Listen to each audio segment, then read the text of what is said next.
a modern myth, or physical reality?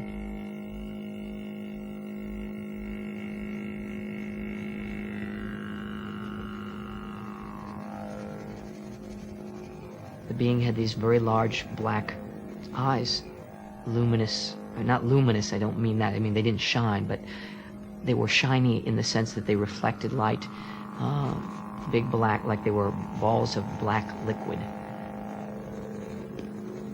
Grey, small, about 3 foot high, with great black eyes. You can't really see their mouths. You sort of see, there's a nose there, but there isn't a nose there. They're ugly. They're gray in color, light to dark gray. Their bodies are incredibly thin and small in comparison to their large heads. And they're scary. Last year, a poll claimed that almost 4 million Americans are the victims of alien abduction. Around the world, thousands of people have come forward to describe an experience that is consistent and terrifying. They say that their captors are an alien race called the Greys. The stories have caught the media's imagination and sparked a growing public controversy.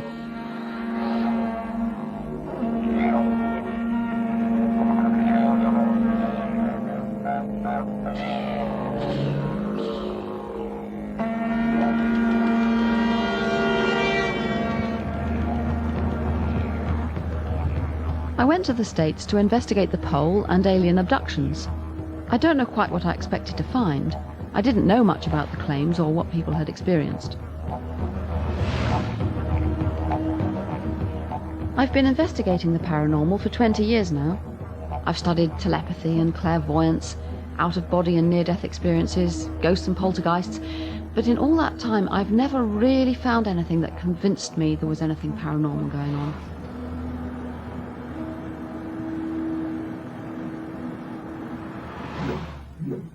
I was laying there, and just before I'd fallen asleep, off to the right-hand side of me, off to the edge of my bed, was a little white, it was a very bright white flash of light that went off. And then we proceed, almost always, to go into the light, and the light kind of acts as a source of energy to take us to that crowd. And I saw 3 beings walking out of the field towards me. They were very frightening. They were kind of walking in lockstep. They were small gray creatures wearing like blue cloaks or robes. At that point, something caught my attention on the other side of the field, and I turned and I saw another being, which when I made eye contact with it, all the fear went away immediately. It was the most intense emotions that I've ever felt at any time in my life. No big speeches, hi, we're here to save you, or, what, take me to your leader, or anything like that at all. It was just very rudimentary kind of thing you'd say to an animal at veterinarians. Don't worry, we're not going to hurt you. This will only take a little while. Relax, this is going to be over soon.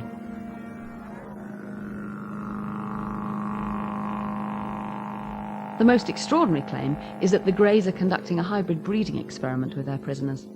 I immediately shut my eyes and thought, oh God, and I started getting very scared. And then the next thing that followed after that was that my legs were being spread apart. And then I really started to panic, and then the next thing I felt after that was this most incredible pain that I've ever felt in my life, and that felt like a bullet shot up into my uterus and hit the top of my uterus. And I screamed so hard. Sometimes you can see the fetus being removed and taken away to be put into the columns.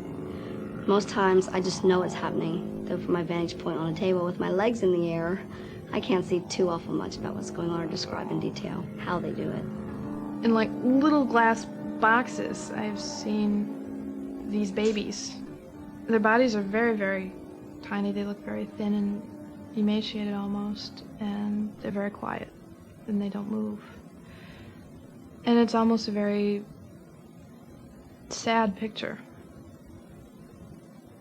for some reason. And there's again the mist and the light and we just go out, follow the light, and then we're taken back and put exactly where we were when we left. If I was sitting up reading a book, I'm put back sitting up reading a book. I don't care for them much. I don't care for their intrusion in my family and my life. I don't like that at all. I don't like them at all.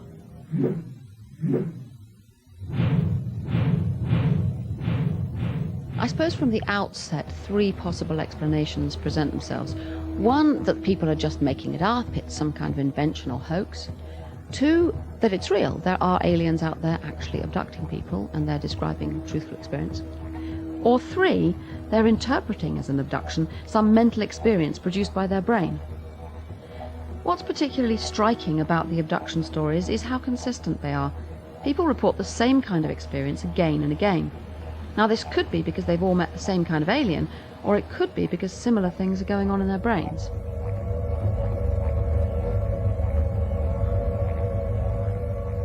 Bud Hopkins' book, Missing Time, was a key event. People who had periods of missing time, when they couldn't remember what had happened to them, began to go to therapists and asked to be hypnotized to see if they could find out what had happened. And lo and behold, lots of accounts of abduction experiences were recovered. Bud is one of the designers of the poll that made those extraordinary claims about nearly 4 million Americans being abductees. He's come across abductees from all walks of life. I have worked now with, I've had 7 psychiatrists come to me because of their own personal abduction experiences. I've had probably 10 or 12 police officers. I had a full colonel in the Army recently. I had a NASA scientist. I've had people who are prominent in show business and in just plain folk, children, adults, and so forth.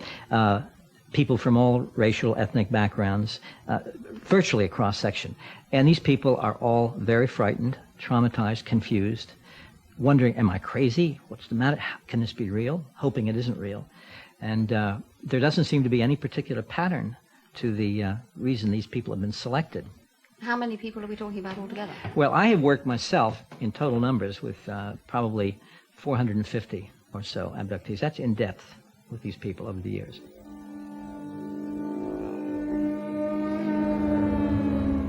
This is a problem because it makes me wonder whether the stories have been created by public knowledge about aliens and hypnotists implanting the ideas. To reassure me, Bud invited me to watch the hypnosis of a young man. It was his first session. I want you to take... Mark had come to him quite nervous. He'd had some experiences when he was a teenager, when he was asleep in bed, and he couldn't really remember what had happened. I think Mark was hoping that when he came to Bud, the hypnosis would bring back memories and perhaps help him to cope with it. Maybe it's just a vague sense, whether it's a big, stocky person or a medium-sized person, whether it's a child, whether it's a man or a woman, you might get some sense. So After 30 minutes of careful and gentle questions, Mark identified his tormentors. 2, you're about to open your eyelids just a tiny bit and look. 3, closing your eyelids. Yeah, it looks like one of them. What do you mean, one of them? Gray. So what do you think's going on? You're implying all the time this is real. The person actually went out there.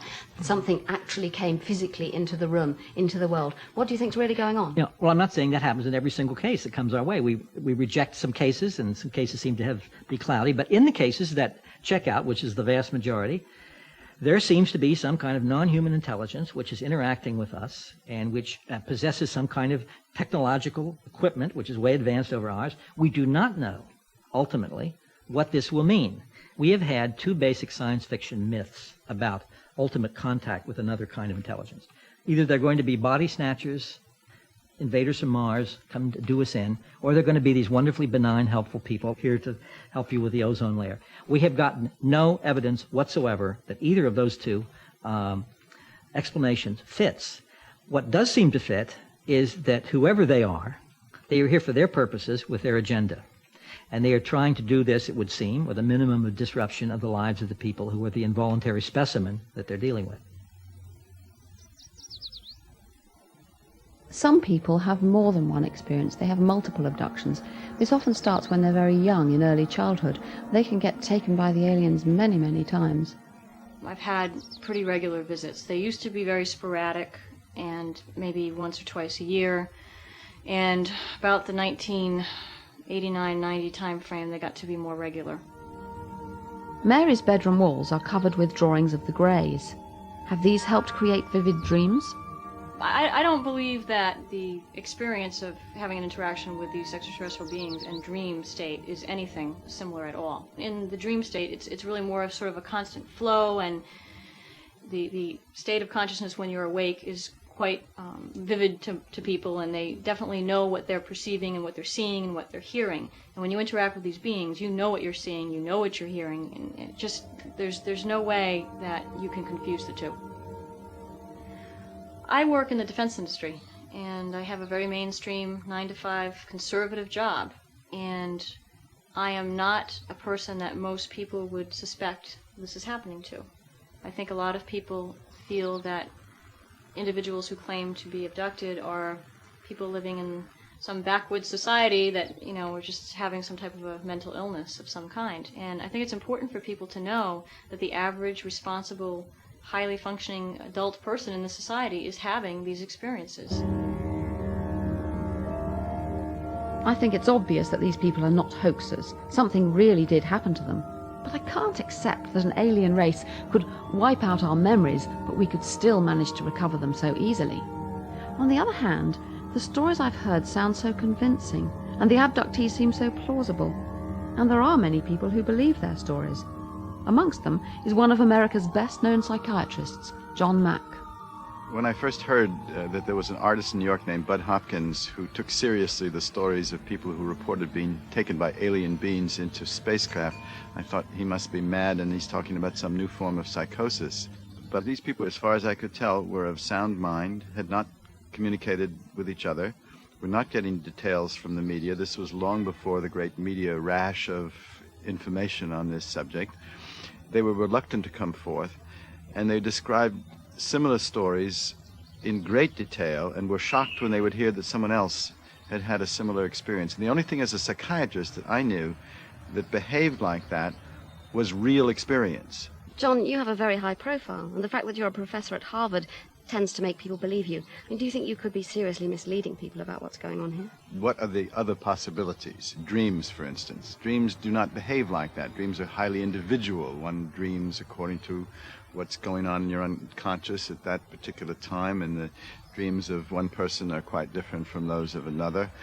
Or some kind of trauma, for instance, like sexual abuse, which is often raised.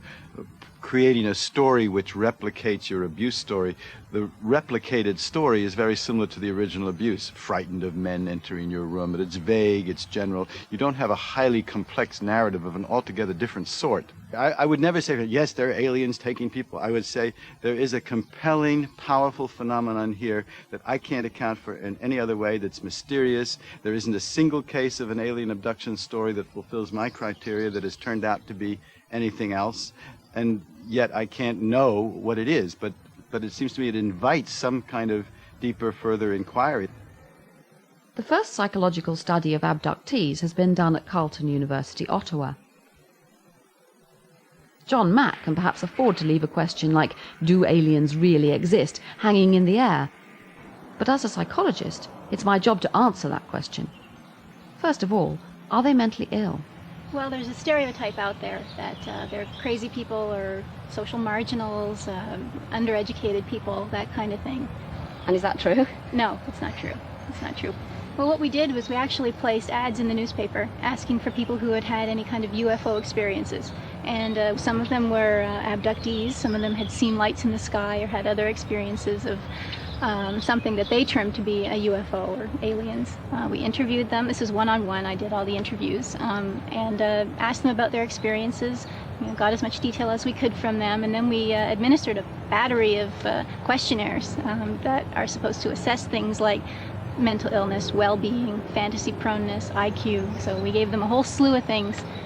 We found that they went to university, intelligent people with children and families and lives. We did find differences on measures of fantasy proneness, imagery, that kind of thing. Does that lead you to think that those abduction experiences are just a question of fantasy? No. We're talking about normal people who have a relatively higher propensity for imagery and fantasy and that kind of thing.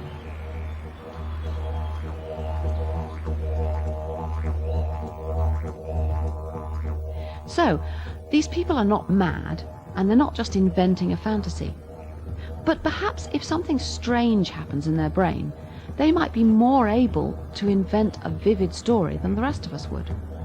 There's been a lot of criticism of researchers like Bud Hopkins and John Mack on the grounds that they could be implanting the stories in the abductees as false memories. It's quite possible by hypnotizing somebody, or even just by relaxing them or asking them the same question again and again, to get them to invent a story as though it was something from the past. And then, after that, they'll remember it as vividly as they remember things that really did happen.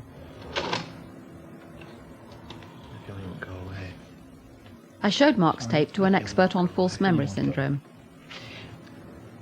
I still feel scared. Well, what do you think of this hypnotic technique being used here? Well, you just have to be so careful with hypnosis because it is a sort of chameleon. It has this nasty habit of people giving you, if you like, what they perceive you want. This guy appears to be quite responsive. When he's being regressed, he speaks in the present tense, which is usually a tip-off that they're experiencing something immediately in the here and now. He's also, there's one point I thought that there might be something that's known as translogic, where he said he's going through the floor and that it's his parents' room, but it feels like his sister's room, and this sort of You mean the kind of incompatibility, the sort of logic that you couldn't have in waking sort of life? mixing fantasy and reality with no sense of there being any logical incongruity. You see the walls in the bed there? I see the walls in the bed, but I feel higher now than that. I must feel like I've gone through the ceiling. Mm-hmm. My own feeling is that most of the work has been done before hypnosis even started. Bud helped to design this questionnaire, which is meant to identify the people who may be abductees. He's also trying to warn them that there are some dangers that lie ahead in being hypnotized, in revealing an abduction in their past. Well, the questionnaire is a quite interesting one. For one thing, it has a number of items on it about the paranormal. Have you ever had a religious vision? Have you ever seen or sensed the presence of a ghost? Has a deceased relative or friend ever visited you home in the night? We know that there is a quite reasonably robust correlation between belief in the paranormal and the ability to be hypnotised. Having filled out the questionnaire, now I've given some preparation as to what to expect. And we're told, well, the UFO is very scary, and further, hypnosis is a very scary experience. But isn't that just a sort of kind warning so that they will not go into it unprepared? Well, it seems to be emphasising it a little bit more than we ordinarily do. Well, certainly. In fact, it says here, you may finally come to see yourself correctly as a much stronger person than before and as a survivor. So he's sort of setting it up that only brave bungee jumpers do hypnosis. And you mean if you're not prepared to go through with it? Well, it means you're a wimp. I feel like I'm not in control. Don't most of us believe that we can really tell the difference between our memories and our imagination? I guess most of us believe it, but in fact it's not necessarily what happens. The thing about memory that you've got to realise is that memory is not like a videotape recorder. It's constantly being reconstructed in the light of fresh inputs, and as you know, the event gets more and more distant in time, what you think may be a true memory of what happened may actually be a fantasy of what happened, or what somebody else told you that happened, and you've got to realise that you're using a very fallible technique, and it's one that does not guarantee biblical truth. We're going to go back. This is a very good example of how simple it is to create false memories.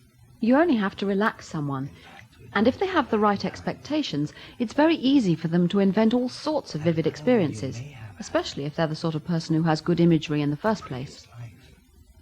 All kinds of paranormal experiences can be created. Marianne is not an abductee. She's being regressed to a previous incarnation, a prior life. Getting younger and younger. 2, 1, and 0. I didn't do very much. In fact, it's even more interesting in Marianne's case because she doesn't have this prior belief in the reality of prior life. It would be even easier with someone who comes in with a positive belief. In her case, I only know that she's a high hypnotizable subject, that she has very good imagery ability. She's able to become very much absorbed into the internal images that she creates. So I just give her the occasion to do so. I was falling. You were falling? I fell off a tree. You fell off a tree? Are you okay? Yeah, it scared the heck out of me. At first, when he mentioned that we were going back in time, everything goes kind of blank. Anyway, for me, it went kind of blank. And then it was like I was traveling very, very fast, like a small bullet. And how old are you? About 8. What's your name? Clifford. Clifford. Well, I was an 8-year-old boy, and I felt I was a bad little boy. And just at the moment when Jean-Roch said, okay, we're going to come back, I was starting to feel a little nauseated, and I think I was on my way to mischief. I don't know why. It was just a feeling that I had.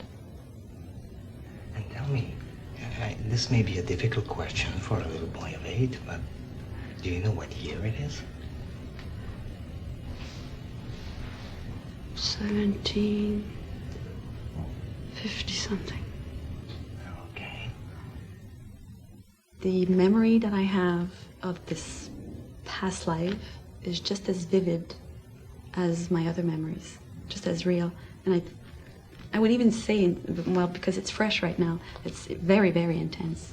There are many similarities between whether you're talking about ritual sexual abuse, creation, past life regressions like we did, or even extraterrestrial abductions and kidnappings.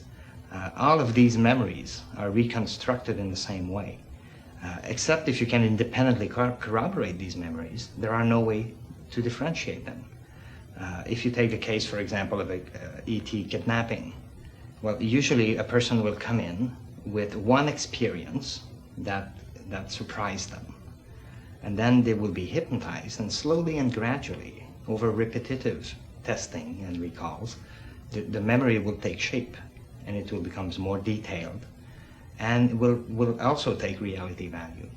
It's the same thing that we just did here. If I was to re-hypnotize Marianne repetitively, going back to the same life, then she would start having a much larger history, richer history of that life. And it would, for her, then be even more difficult to differentiate between reality and fiction. Where are you? I'm in the countryside. Studies show very clearly that what hypnosis does is that it increases productivity. It makes you talk more, but most of it's error. Hypnosis is the biggest red herring in this one could possibly imagine.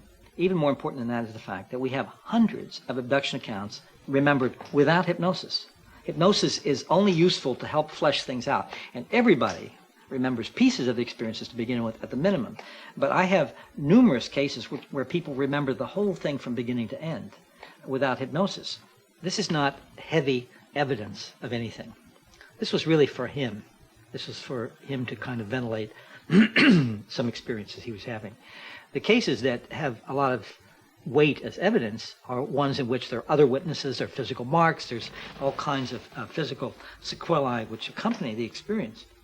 I have always gone to cases where there was more physical evidence and more witnesses. I think that's the point.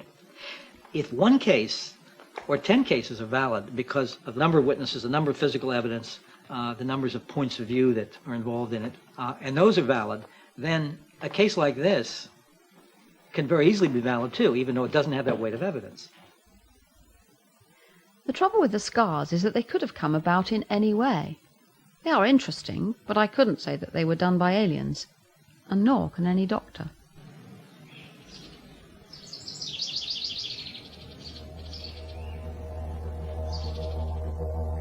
David Jacobs is author of a book containing the most detailed accounts of abduction experiences, and also a co-designer of the pole. People will describe an object being inserted by a needle-like device way up their nose. They hear a crunching sound as it passes the cartilage. It goes all the way up, we think, towards their pituitary gland. Then the instrument is removed and the little BB or ball-like object on the end of it is gone. How come we haven't got any of those implants and can't see them? Well, of course, we've known about this for quite a while. We've come close, I must say, many times. We've had about 20 cases where people have sneezed these out or blown them out of their nose in some way. Each time they did not realize that they had been involved with the abduction phenomenon and thought they'd inhaled something and thrown it away or put it away for safekeeping, and over the years they got lost. In the CAT scans and MRIs that we have had, what will appear will be a little white, let's just say, density on the film surface. Now that density immediately goes into debate right away. It could be an artifact from space, it could be a calcium deposit, it could be anything. The only way you can find out for sure is actually operating and literally opening up their skull and looking at it. White spots on scans are not exceptionally rare. They're seen in many clinical cases. We do have other forms of physical evidence. One of the things that I first noticed years ago was that people were returning from these events with unusual stains on their clothes that seemed to make no sense.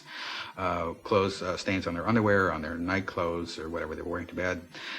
We sort of know how they got these stains. Here are some of the stains. If you can see this here and this here. Yeah, this is an odd one here. Yes. So what do you think's happening? How are they getting these? Well, when they're laying on the table, sometimes these beings will use a solution on their body. We think for neurological testing. We're not exactly sure of that, but the evidence seems to suggest that. But the stains are unusual, and we've had them analyzed by a number of different laboratories now. And what you get is just sort of odd combinations of substances. There might be some nitrogen, there might be some sodium, there might be some, various different chemical substances, none of which prove that this is something alien, for example. And you don't think there's some way they could be trying to make their stories more plausible by going home and pouring cleaning solution or something? Well, I suppose that's always possible. The people who come to me are very, very sincere and very distressed and very worried about what's happening to them and worried about their families. And most of these people hope that wish it had never happened in the first place and hope that it never happens again. No objects of alien origin have ever been identified. The problem is that people want the evidence to be more convincing than it is. But everything you see and everything you hear is coloured by what you expect to be there. Listen to this tape.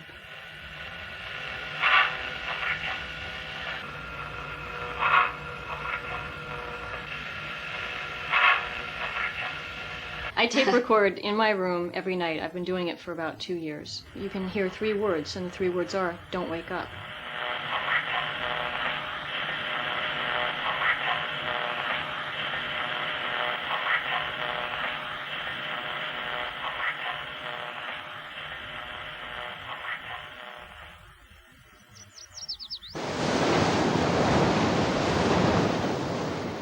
It would change things completely for me if there were convincing hard evidence, but there really isn't any solid corroboration.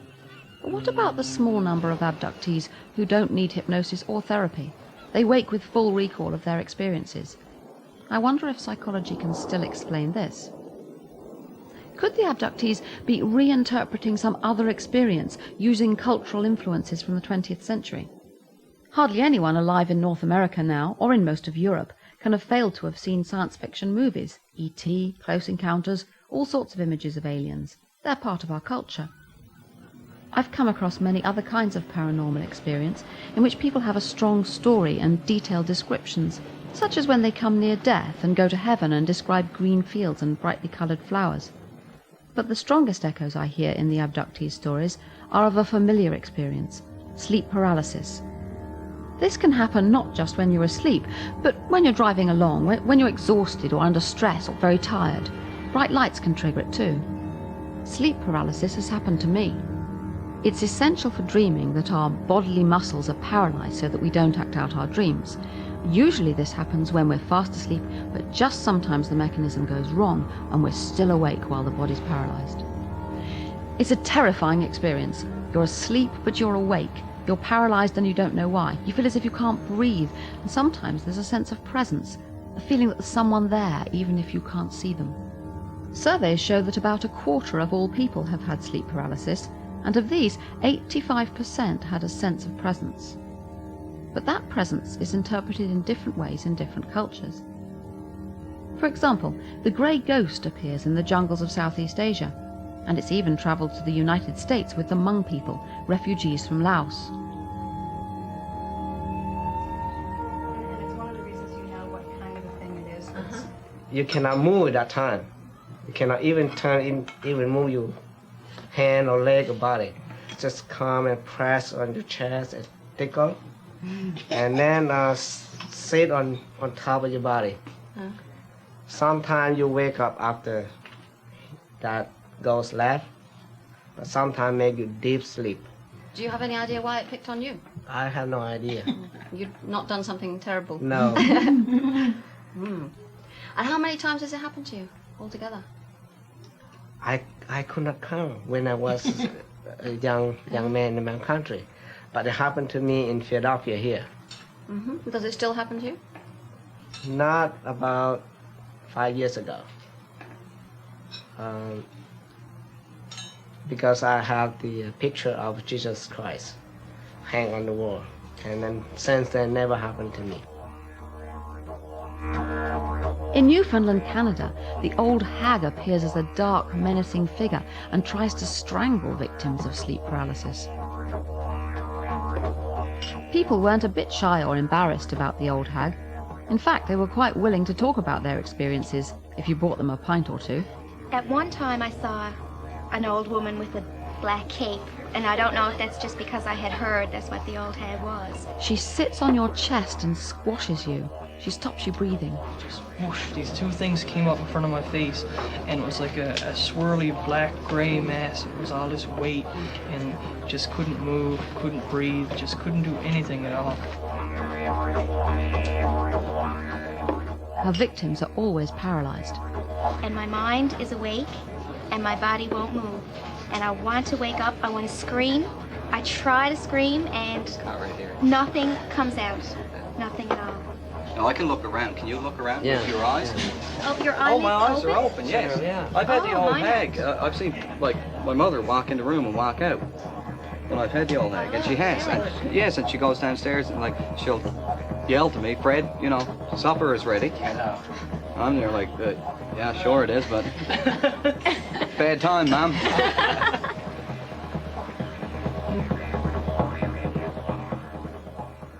So did the first psychological study find sleep paralysis under the technological gloss of alien abductions? I think it was about 25% of the intense experiences that seemed to be actually explanations or descriptions of episodes of sleep paralysis. What was the description they gave? Well, typically that they were in their beds, woke up in the middle of the night, found they were unable to move, frequently described a feeling of being pushed down or held down by some unseen force. The standard description focused on the eyes as being very big, very dark. So what should I make of the poll? Conducted by the respected Roper organization, it was a telephone survey of 5,947 Americans and asked a range of questions supposed to identify potential abductees. The poll itself was well carried out, but what I don't understand is how you jump from a few simple questions that don't seem to be about abductions to the conclusion that someone has been abducted. Tell me what you think about the conclusions of the Roper poll. Well, the Roper poll has indicated to us that there are about 5 million Americans who have had experiences that are consistent with the experiences that abductees have had before they understood that they were involved with the abduction phenomenon, before they knew they were abductees. At the very least, it's told us that there's an awful lot of potential abductees out there, maybe even millions. Isn't there a danger that these are just perfectly normal experiences and that you're almost persuading people that they must have been abducted and causing panic and fear? Well, we know that the vast majority of people, that is maybe 80 to 85% of everybody, have never had any unusual experiences of the sort that I'm talking about at all. What is normal is not having these experiences, and we know that for an absolute fact. David Jacobs couldn't be more wrong. In fact, the majority of people have had some kind of unusual experience. I don't think the poll tells us anything specific about abductions at all. All the events described in it happen to people when they have sleep paralysis and other perfectly explicable experiences. But there's still something missing here. I can't quite see why there's this strong sense of feeling pulled from the body, of flying up into the spaceship, of being prodded by aliens. Sleep paralysis can get us so far, but I don't think it can explain the whole experience. It doesn't, for example, have the familiar journey, being taken out of the bedroom and far away. Nor does it have the sexual aspects, which are so common amongst abductees. But these do appear in ancient myths, such as the incubus and succubus, demons who come along in the night and have sexual intercourse with people against their will. Their purpose is to produce half-devil, half-human babies. The similarities with abductions are obvious. Then there are the fairy abduction myths, where people are taken away or babies replaced by changelings.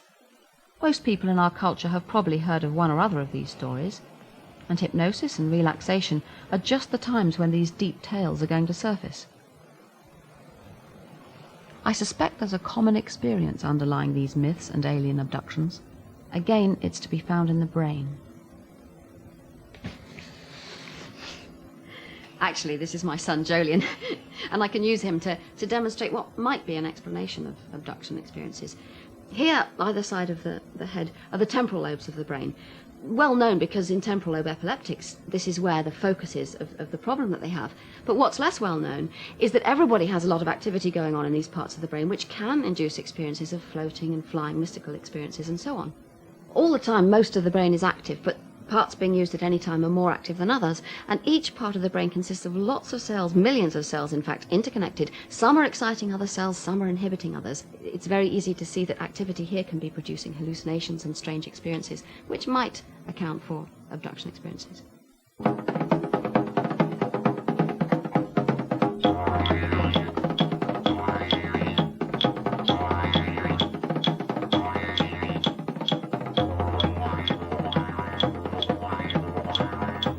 Creative, artistic individuals are especially susceptible to temporal lobe seizures.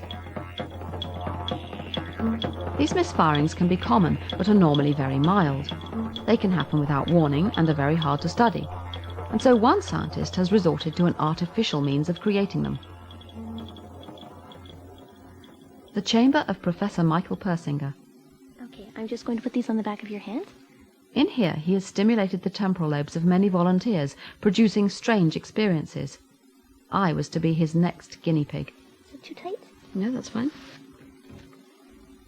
The helmet is a modified motorcycle helmet within which are embedded solenoids on both sides. The magnetic field is generated across the temporal parietal area. We can control the right hemisphere or the left hemisphere. This particular experiment will be both hemispheres stimulated. Effectively, the brain works on electromagnetic patterns. In the past, the experimental patterns have been really simple, and hence the effects have been almost non-existent. What we have done with computer technology is generate complicated fields that imitate what the brain does, so we can talk to the brain. But effectively, we can generate patterns which imitate the basic sequences of the fundamental processes that have to do with memory, perception, and general experiences. Do you mean that you could, at least in principle with a system like this, give someone a precise kind of hallucination? Technically, it would be called a hallucination because you're directly stimulating the brain as opposed to going through the traditional senses.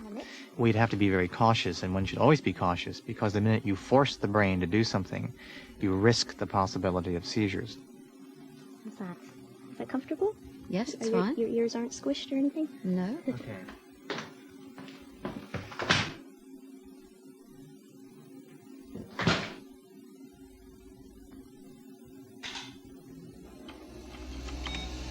The experiences that are generated experimentally are primarily the fragments of abduction-type experiences and mystical-type experiences, and even the beginning of some kinds of psychical or often near-death-like experiences. So pleasant vibrations, feeling being light, leaving the body, perhaps a sense of a presence. Also sensations that involve visual experiences, the feeling that it's a dream, but it's more intense than a dream. Very often the feelings of an altered reality, feeling that the self is detached from the body.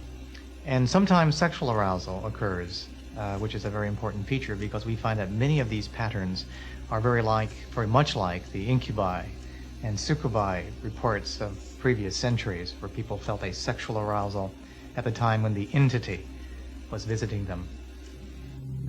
Well, I didn't really fancy the idea of being molested by an apparition. Okay, Dr. Blackmore, would you like to close your eyes and keep them closed, please?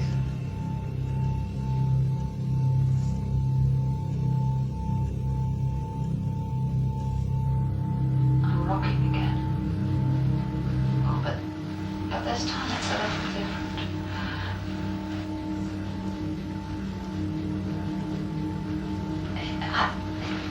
It's as though something's got hold of my left leg and my ankle.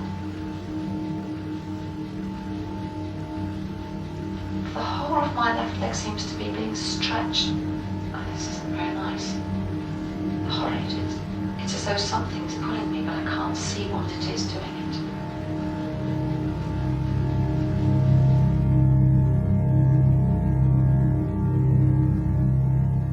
it. If somebody says that they've experienced a spiritual entity, but they're on a psychiatric ward, you're likely to say they're crazy.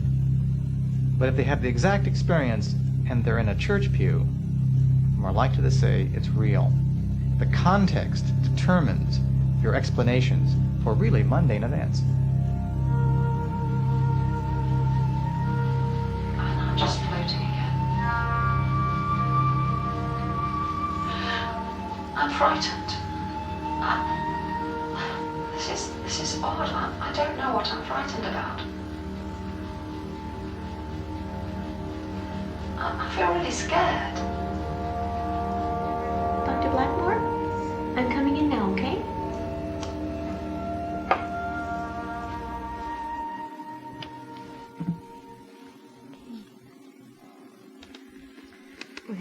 Oh, it was much lighter. That was very interesting. In the first, or of course the time's a bit strange, but in the first few minutes, I was sort of thinking, well, is anything happening? And ought I to say anything? And then suddenly, it was perfectly obvious this wasn't, as I've normally been in rooms like this, and had interesting visual images. It wasn't like that at all.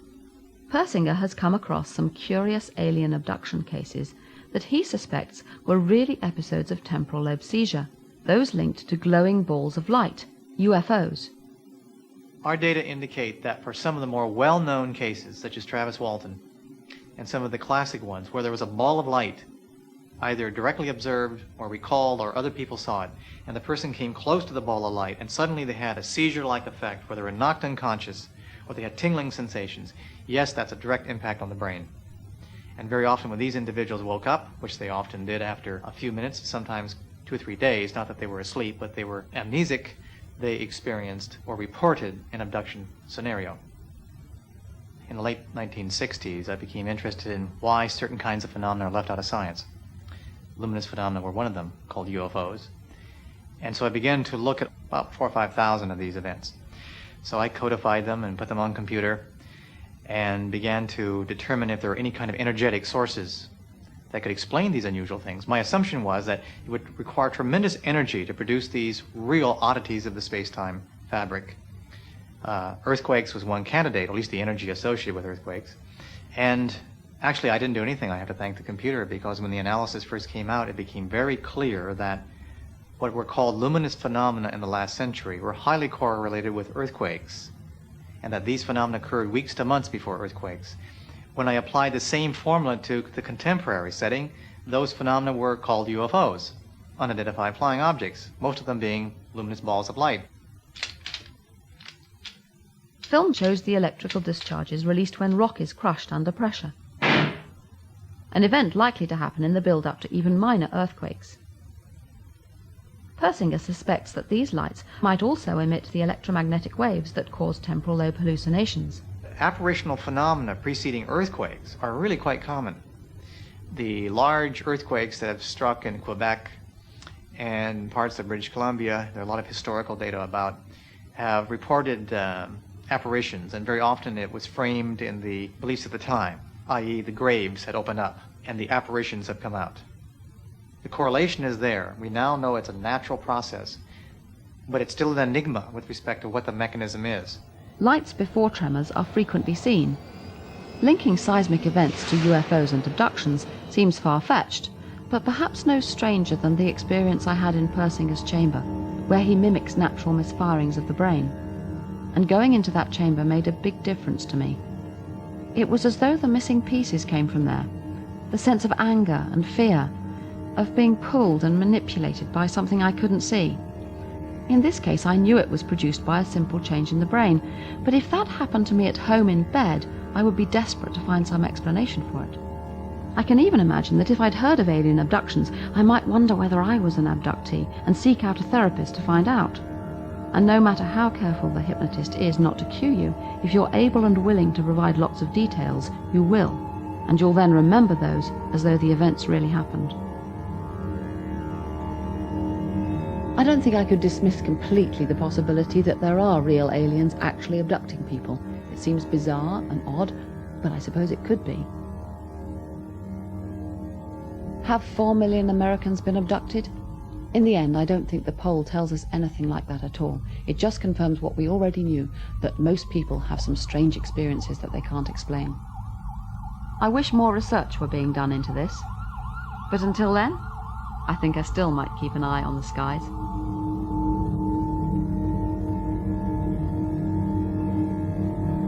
Right, I've got my alien invasion survival card. Look at the sky. That must be the moon. There's a cloud. Yes, got clouds. Oh, it'll even help me identify seagulls. But can I see a UFO? No. Can't see any UFOs yet. In case of abduction, remain where you are. Yes, I can manage that. Give or do whatever they ask. Forget everything that happens. Yes.